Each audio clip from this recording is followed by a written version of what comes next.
have a lot to get to. This is Outnumbered Overtime. OT, baby. I dialed it back a bit because I want to go straight to the live chat. Thanks to all of you, all thousands of you.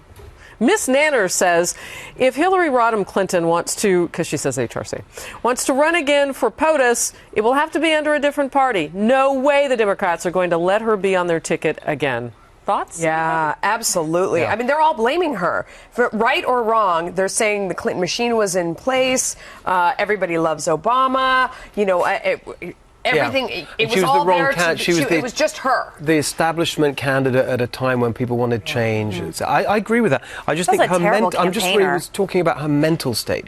I believe that she just isn't ready to give up the dream. It's an addiction, and honestly, like, power is an addiction to a lot of people and a lot of politicians, and I think she's been doing this for 30 years and she probably doesn't know what to do after this, and she is surrounded by complete and utter sycophants. I know this for a fact because I know some of them, and they are not sycophants and people that will just tell her, sure, run again, not your year, 2020 will be your year. It's a special kind of delusional. Everybody wears plaid and polka dots. It looks great on you.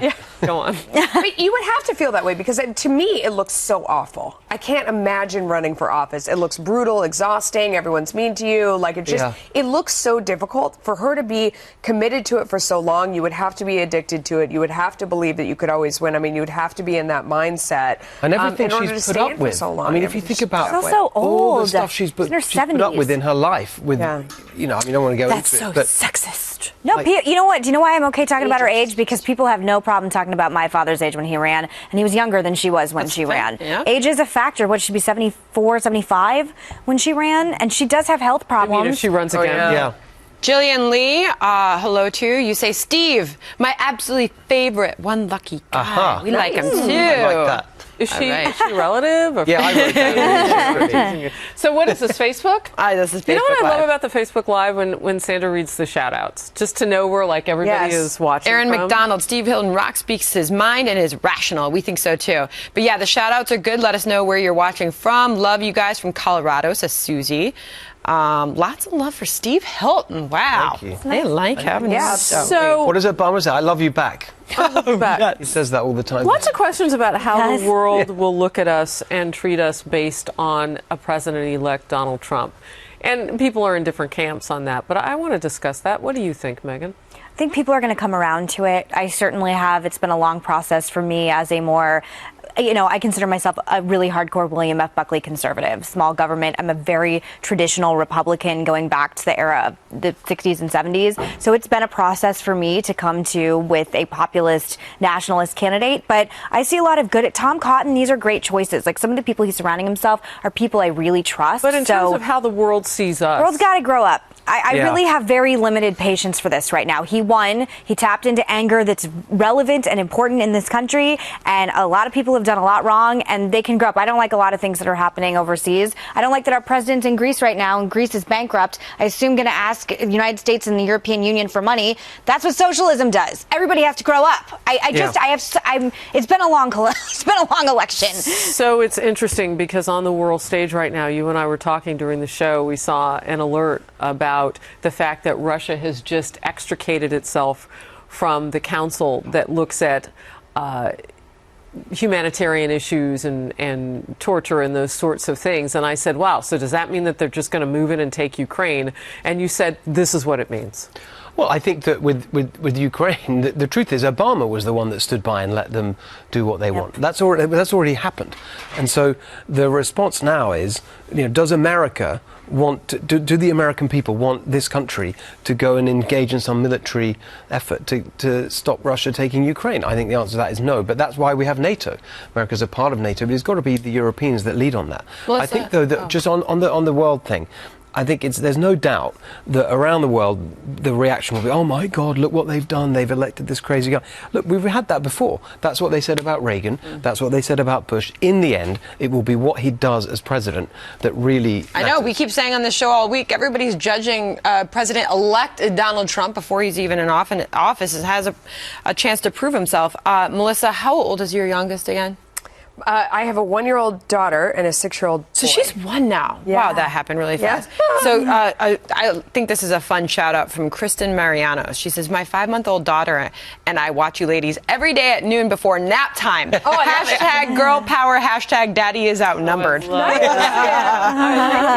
like fun. it. As a matter of fact, I'm going to grab a nap right now. Oh, that does sound good. Nap time.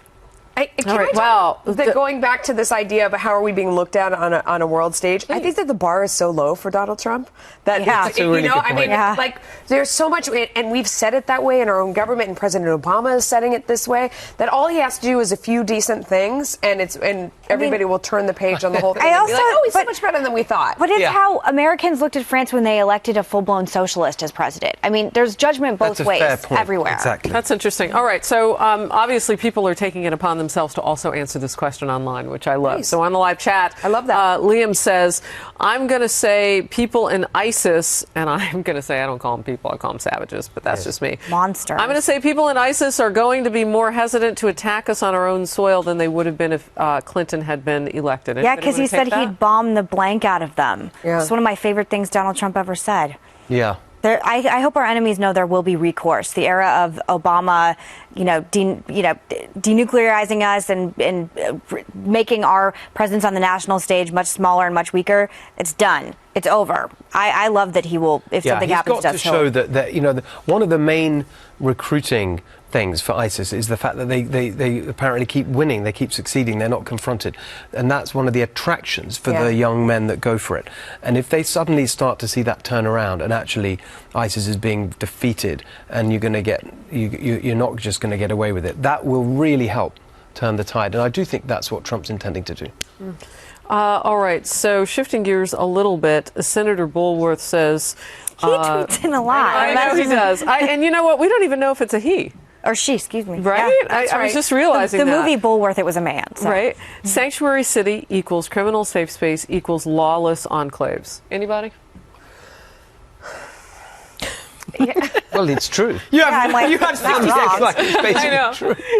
It's only a few more minutes. I just think it's what Melissa said. If you get to not obey that law, then Melissa and I are not going to pay taxes in New York anymore. Yeah. Look, I mean, the immigration system is completely broken, and there's so many aspects of that. It's not just the wall and so on. It's the immigration courts, the way decisions are. Yeah. Look, all of that needs to be fixed, but in the end, you've got to have some basic principles, which is that laws need to be obeyed. I don't think you stand in one city and say, as mayor of this city, I'm going to ignore federal That's law. exactly we need to come together. We all agree it's broken in one way or the other. We have to come together and decide how we're going to fix it. And him saying, I'm going to sit here and do something totally separate.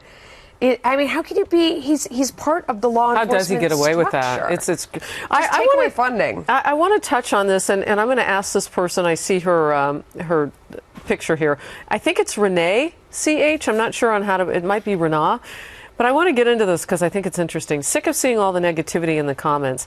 How many states did Donald Trump win to gather the electoral votes? Popular vote isn't relevant when it takes in just a few states in comparison. Love you all, love the show. I mean, people now are looking at this, and you saw Barbara Boxer out in California wants to take away the Electoral College. So Democrats don't like it anymore, apparently. Right. But she does have this point. Let's move on from the negativity. Are we ready to do that, or does it take? President Obama said yesterday he was going to give his staff 2 weeks. Yeah, that was my before favorite. they had to stop getting all upset. But what's the moratorium on trying to find a positive way forward?